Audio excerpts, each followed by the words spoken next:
세상에 떠도는 기묘한 괴담들. 첫 번째 이야기. 어릴 때 항상 나타나던 그 여자. 전 절대 귀신을 보거나 연기가 강한 사람은 아닙니다. 제가 그분들의 존재를 안 것도 30대 중반이었습니다. 부친에 가까운 지인 중에 무당도 아니시고 점쟁이도 아니신데 재벌이나 정치인들의 운을 봐주시는 분이 계십니다. 그 중에 S그룹의 사모님도 계시더군요. 여담이지만 지금은 유명해진 여자 프로골퍼도 그분 집에서 본 적도 있습니다. 그분이 한 달에 하루만 다른 분들의 운을 봐주시는데 저보고는 그냥 편하게 고모라고 부르라고 하시면서 아들처럼 대해주셔서 가끔씩 전화로 안부를 묻기도 하고 궁금한 것들을 여쭈기도 합니다. 아무튼 고모 때문에 그분들의 존재를 알게 되었고 어린 시절부터 겪었던 일들의 이유를 알게 되었습니다. 오늘은 그분들 중 한 분 이야기를 해보려고 합니다. 이분은 젊은 여자입니다. 고모의 말로는 음기가 강한 분이라고 하는데 직설적으로 굉장히 음란한 연기라고 하네요. 이분과의 많은 경험 중에 기억에 남는 이야기를 몇 가지 하려고 합니다. 1. 첫 대면. 제가 국민학교 다닐 때였습니다. 집에는 10대부터 20대까지의 이모들이 함께 생활하고 있었습니다. 서울에서 학교를 다녀 전부 우리 집에서 생활을 같이 하였습니다. 여름방학이었던 것으로 기억을 하는데 제가 침대에서 자고 있을 때였습니다. 자는 중에 인기척이 들려 눈을 떠보니 긴 머리의 여자가 침대 옆에서 저를 바라보고 있더군요. 전 당연히 이모라 생각하고 비몽사몽 중에 그 여자와 한참 동안 이야기를 했습니다. 그러다가 그 여자가 제 손을 자신의 가슴에 갖다 대더군요. 어린 나이지만 몽글몽글한 게 기분이 좋아서 누운 채로 그 여자분의 가슴을 조물조물 만졌습니다. 한참을 조물락거리는데 어느 순간에 그 여자가 없더군요. 자다가 이상해서 방으로 나와서 이모방들의 문을 열러서 이모를 찾았습니다. 그런데 이모들이 전부 없더군요. 그냥 이상하다고 생각하고 그냥 잤는데 아침에 일어나서 어머니께 이모들 어디 갔냐고 물어보니 전날 오후에 시골 외갓집에 갔다는 것이었습니다. 그래서 어제 왔던 여자는 누구냐고 물어보니 무슨 잠꼬대냐고 핀잔만 들었던 기억입니다. 당시에는 무서움보다는 다시 그 여자를 보고 싶다는 생각이었는데 그 이후 이모들을 보는 제 시선이 많이 달라져 버렸습니다. 2. 고등학교 2학년 때의 기억. 한창 입시 준비 중일 때였습니다. 당시 1층은 안방, 거실, 주방이 있었고 2층에는 제 방, 남동생 방, 이모방이었던 방들이 있었습니다. 전기세가 많이 나간다고 절전을 하던 터라 덥다고 공부가 안 된다고 하니 3층에 있던 옥탑방에다가 아버지께서 책상 하나, 침대 하나를 놓고 공부하라고 하더군요.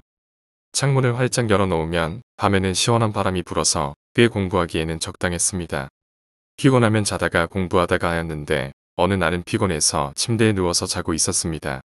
누워있는데 제 위로 뭔가 압박감 같은 게 느껴져 옆으로 돌아 누웠습니다.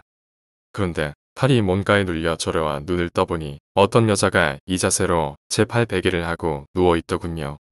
속으로 꿈인가 생시인가 내가 가위에 눌린 건가 하고 가만히 누워서 가위가 뭔지도 모르면서도 가위가 풀릴 때까지 가만히 누워있는데 팔의 압박감이라든지 여자의 머리카락의 느낌이라든지 진짜 사람이 옆에서 누워있는 느낌이었습니다. 옥상으로 통하는 문이나 방의 창문을 전부 열어놓은 상태라 갑자기 누가 들어와서 자고 있구나라는 생각이 들어서 가만히 눈을 떠보니 진짜 제 가슴 쪽에 머리를 두고 한 여자가 사진에 보이는 상태로 자고 있는 겁니다. 그래서 깜짝 놀라 팔을 확 떼버리니 정말 순식간에 그 여자가 열어놓은 창문으로 날아간다는 느낌으로 튀어서 창문으로 사라지더군요. 무서운 생각은 전혀 안 들고 혈기가 왕성한 때라 그냥 있을 거리라는 생각만 들더군요. 그리고 그 여자가 왔다 갔구나라는 생각도 들더군요. 국민학생 이후로 봐왔던 그 여자 그분이었습니다. 그 이후로 그 당시 처음 나왔던 핫윈드라는 잡지를 보며 자위행위를 엄청 했습니다. 이건 뭐 공부방이 아니라 제 살풀이 전용방이 되었습니다. 3. 며칠 전의 이야기. 이건 꿈 이야기입니다. 와이프가 대구로 출장을 가게 돼서 저와 골든 리트리버 2마리만 집에서 자고 있었는데 위에 나왔던 여자분을 꿈에서 보게 되었습니다. 결혼 이후로는 처음 보는데 꿈에서 보자마자 그 여자구나라는 생각이 들었습니다. 꿈에서 그 여자의 느낌은 아래 사진과 같은 느낌이었는데 꿈에서 굉장히 음란한 분위기와 느낌으로 한참을 대화를 나누다가 그 여자와 성행위를 하기 시작했는데 꿈속에서도 정확히 횟수를 세면서 성행위를 하기 시작했습니다. 얼굴도 봤는데 어릴 적부터 제가 보아온 여자이더군요. 이러한 일들이 젊은 시절에도 계속 되풀이되었는데 아마 고모의 말이 아니었으면 그냥 꿈이나 가위 정도로 치부해 버렸을지도 모릅니다. 고모 이야기로는 그분들이 저의 앞길을 막기 위해 각자의 역할이 있다고 하는데 이 여자는 굉장히 음기가 강한 연기이기 때문에 그 분야로 저를 괴롭힐 것이라고 하더군요. 아마 젊은 시절에 굉장히 잘 놀던 편이라 부모님께서 여자 문제 조심하라고까지 누누이 말씀하셨는데 아마 고모가 부모님께는 말씀을 하셨는지 싶네요. 이 여자와 이런 경험들이 있을 때마다 일보다는 밤돌이에 더욱 심취하게 되는데 아마 이런 것들이 제 인생이 바르게 나아가는데 장애 요인이 아닐까 합니다. 제가 이제 느끼는 것은 귀신이란 논제를 떠나서 작은 일탈 행위나 작은 나쁜 마음들이 인생 전체에 걸쳐서는 결과적으로 안 좋은 결과를 가져올 수 있다는 것입니다. 고모 말씀으로는 제가 공덕을 많이 쌓고 좋은 일들을 많이 해야 한다고 하더군요. 솔직히 돈을 많이 달라는 소리인가라고 오해를 하였지만 고모는 그저 저를 위해서 기도를 해줄 뿐이라고 하고 다른 이들을 많이 돕고 선한 일들을 많이 해야 한다고 하시더군요. 그것이 저에게 쌓인 나쁜 기운들을 없애는 가장 좋은 일이라고 하십니다. 두 번째 이야기, 도깨비불. 여러분들은 도깨비불을 보신 적이 있으신가요? 시골이나 산 같은 개발이 덜 된 곳으로 가면 종종 볼 수 있습니다. 저만 그런가요? 하여튼 제가 본 도깨비불은 여러 번이 됩니다. 우선 처음으로 봤던 도깨비불은 할머니 댁이었죠. 할머니 댁은 전라남도입니다. 어릴 적 동생과 뛰어놀면서 벌레 잡고 개구리, 미꾸라지, 황소개구리 등등 포획을 하면서 놀았지요. 저희 할머니 댁은 우물이 하나 있었습니다. 신기해서 동생이랑 하루 종일 쓰잘데기 없이 물을 올렸다 내렸다 하면서 논 적도 있지요. 그렇게 신나게 해가 지는 줄 모르고 놀았었답니다. 제가 어릴 때부터 몸이 안 좋았던지라 뭔가 느낌이 남들과는 다르다는 걸 인지하고 있던 시절이죠. 시골에서 해가 지면 가로등도 없어서 순식간에 깜깜해지기 일쑤죠. 저와 동생은 한참 놀다가 어두워졌으니 돌아가서 마당에서 놀자고 돌아갔습니다. 그래도 하나니까 대문을 딱 여는 순간 우물에서 빨간 빛이 어른어른 거리더군요. 뭐지? 하면서 동생한테 야, 저거 보이냐? 우물이 빨간색인가봐 라는 개소리를 시전하고 우리는 장난에 심취해 투닥거리며 질주를 시작했습니다. 그 순간 주먹만한 구체가 엄청난 속도로 꼬리를 남기며 날아오르더니 하늘에 멈춰 있었습니다. 멍해진 저와 동생은 그걸 바라보고 있었고 스멀스멀 멀어지더군요. 동생과 저는 뭔가에 홀린 듯 따라가다가 문득 어머니께서 도깨비 부른 장난을 좋아해서 따라가면 절대 안 된다라는 말씀이 떠오르며 번쩍 차렸습니다. 다운 증후군이 온 듯한 표정을 하며 따라가는 동생의 손을 잡고 무작정 집 안으로 뛰어갔습니다. 그때는 무서웠거든요. 그러고 할머니에게 말씀드렸더니 할머니께서는 잘했네 우리 똥강아지. 그런 거 따라가지 말고 앞으로 일찍 다니거라 하시면서 저희에게 사탕 하나씩을 쥐어주셨습니다. 이렇게 하나의 에피소드는 끝입니다. 또 다른 도깨비불은 많이 봤지만 그때는 정신력이 좀 강해져서인지 도깨비불이네 라는 생각밖에 안 들더군요. 항상 볼 때는 거의 저 혼자 있었기 때문에 또 어머니께서도 말씀을 하셔서 다들 볼 줄 알았는데 그건 또 아니더라고요. 이런 생각을 한 결정적인 이유는 군대에서였습니다. 때는 야간 사격 준비 중이었습니다. 아직 해가 다 저물지 않아 주황색 빛이 하늘을 물들이고 있었죠. 충 닫고 잡담 좀 하는 중에 뒤랑 옆쪽에서 뭔가 왔다 갔다 거리는 기분이 들더군요. 아니나 다를까 도깨비불이 이리저리 엄청난 속도로 날아다니더군요. TV에서 보는 UFO가 지그재그로 어느 한 점으로 이동할 때는 긴장상인지 꼬리를 남기며 어느 한 포인트에서는 잠깐 멈추고 이런 행동 패턴을 가진 도깨비불이 대부분이죠.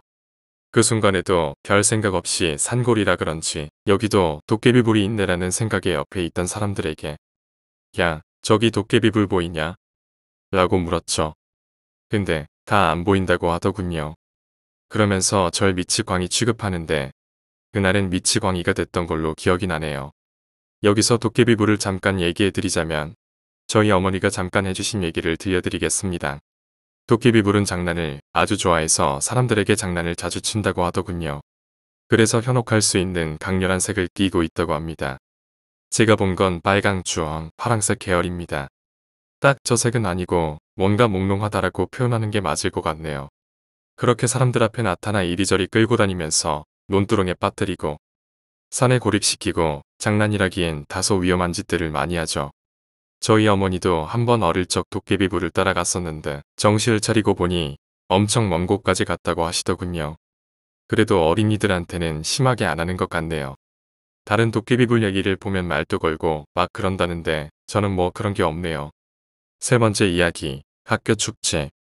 우리 대학교에는 매년 학교 축제 때마다 건물 한 층을 통째로 써서 유령의 집을 만드는 이벤트를 하고 있다. 그런데 그곳은 매년 불가사의한 사건이 일어나는 것으로도 유명하다.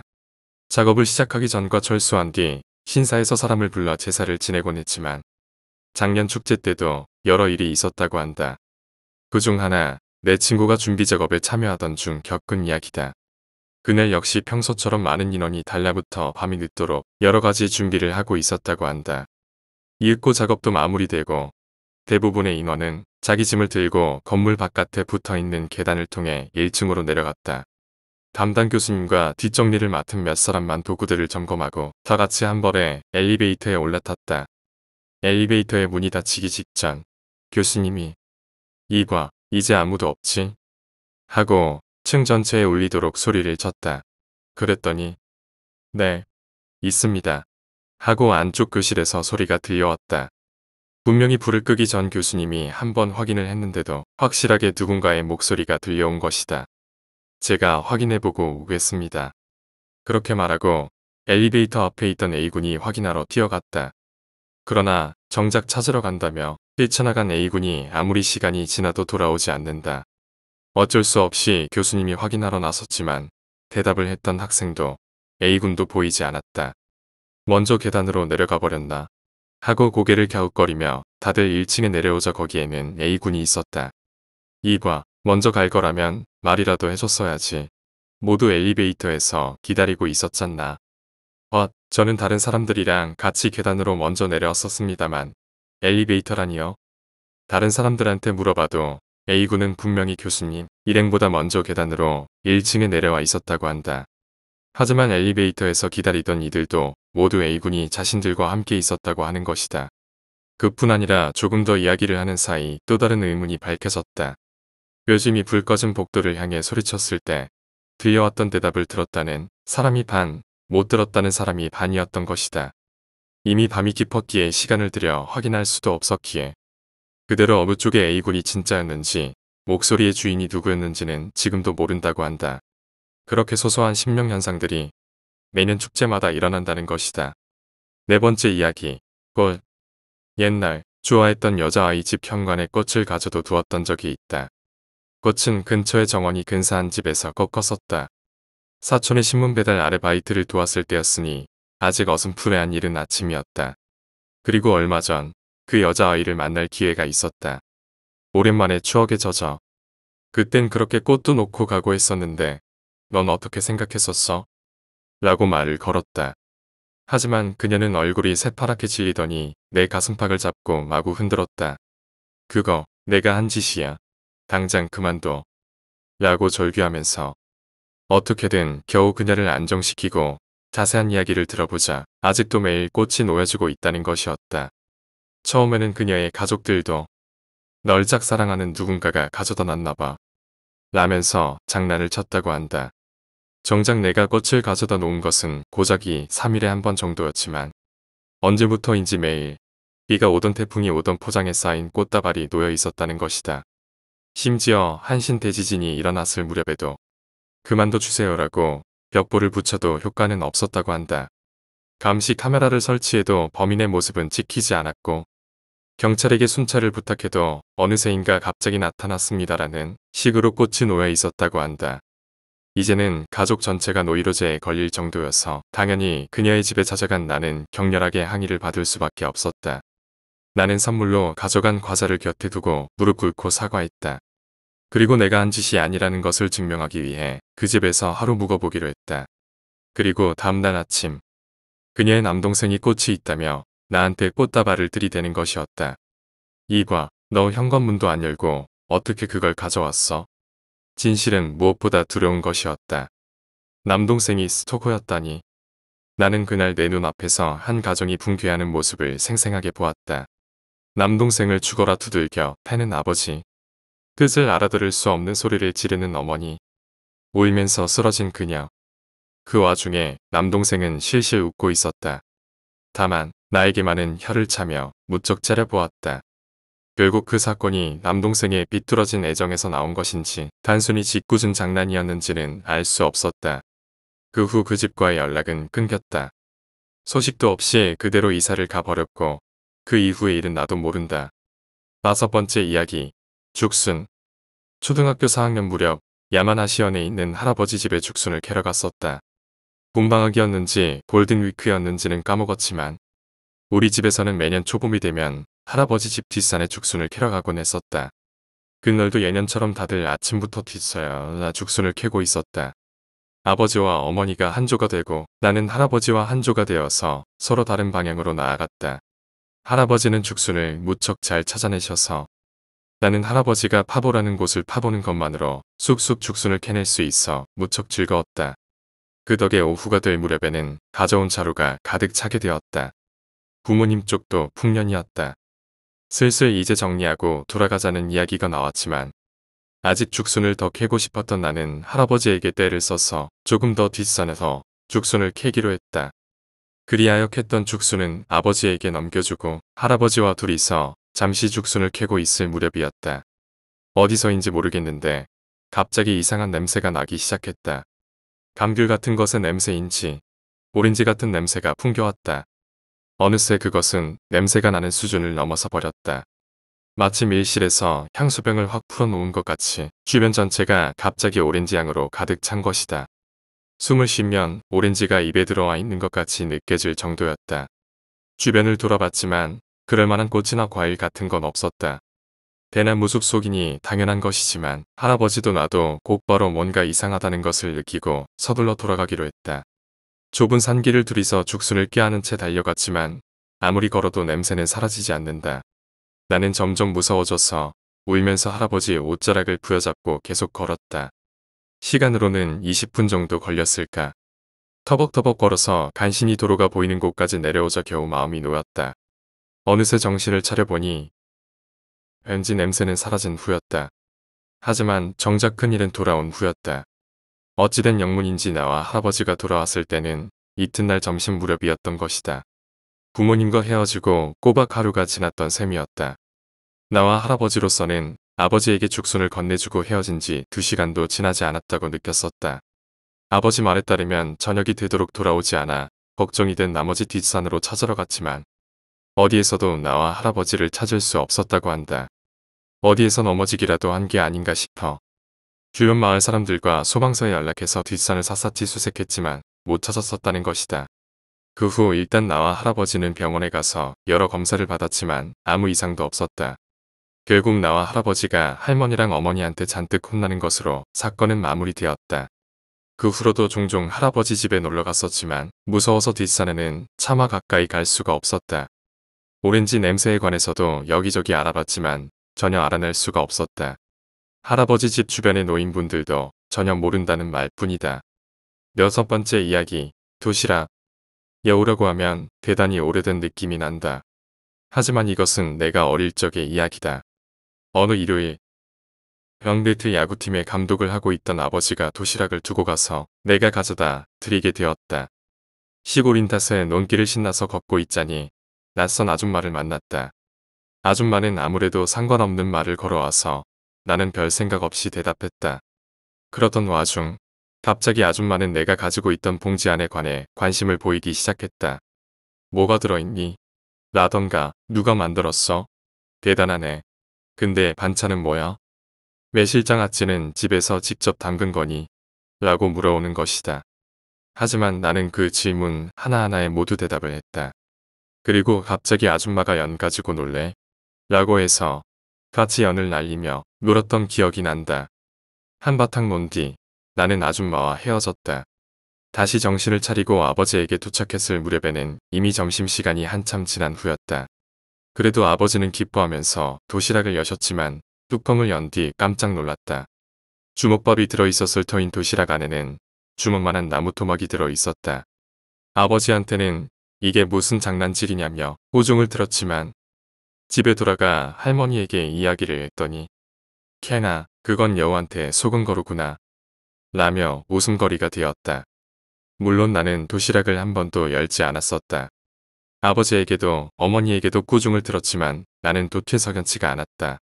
나는 아직도 이 마을에 살고 있지만 그 아줌마는 그때 이후로 만난 적이 없다. 이제 와서 돌아보면 어느 여름날의 작은 추억이다. 7번째 이야기, 풍경화.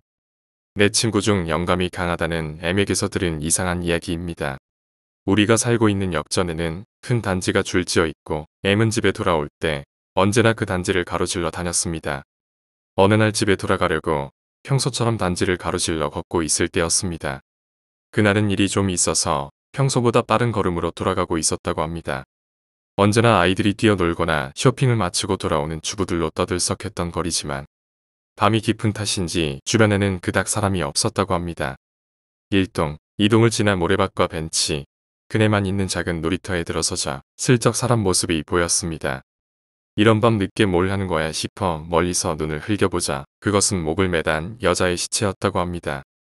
보통 이런 상황에 처하면 깜짝 놀라 도망치거나 패닉에 빠지겠지만 M은 간이 큰 건지 뭔지는 모르겠지만 귀찮은 일에 휘말렸다고 생각하며 경찰에 신고했다고 합니다. 경찰이 도착할 무렵에는 구경꾼도 몰려왔고 M은 경찰서에 끌려가 긴 조사를 받게 되었습니다. 목을 매단 모래밭의 나무가 정면으로 보이는 벤치에 앉아 경찰관 한 명에게 똑같은 질문을 몇 번이고 받았다고 합니다. 결국 집에 돌아가자 도저히 일을 할 상황이 아니었고 그날은 곧바로 잠에 들고 말았다고 합니다. 다음날 M이 눈을 뜨고 출근 준비를 하는데 경찰에서 전화가 와서 곧바로 출두해달라는 것이었습니다. M은 회사에 가야 하는 데다 사정은 어제 충분히 설명하지 않았느냐고 화를 냈습니다. 하지만 경찰 측에서 그게 아닙니다. 보여드려야 할 것이 있어요. 라고 말해서 어쩔 수 없이 경찰서로 향했다고 합니다. 경찰서에 도착하자 어제 그 경찰관이 나왔고 방 안으로 안내했다고 합니다. 도착하자마자 M은 무슨 이유에서 자신을 불렀냐고 물었습니다. 무슨 이유에서인지 그 경찰관은 말하기 힘든 것처럼 우물쭈물하고 있었다고 합니다. M이 의아하다는 얼굴을 하자 확실히 그 여성분과는 안면이 없으신 거죠. 아니, 여성분 어머니가 유서를 찾다가 이상한 걸 찾으셔서 라며 말한 뒤 갈색 봉투에서 스케치북 하나를 꺼냈다고 합니다. 이걸 좀 봐주세요. M은 천천히 한 장 페이지를 넘겼습니다.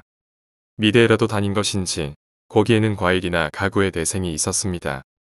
그런데 그중 딱 한 장 풍경화가 있었습니다.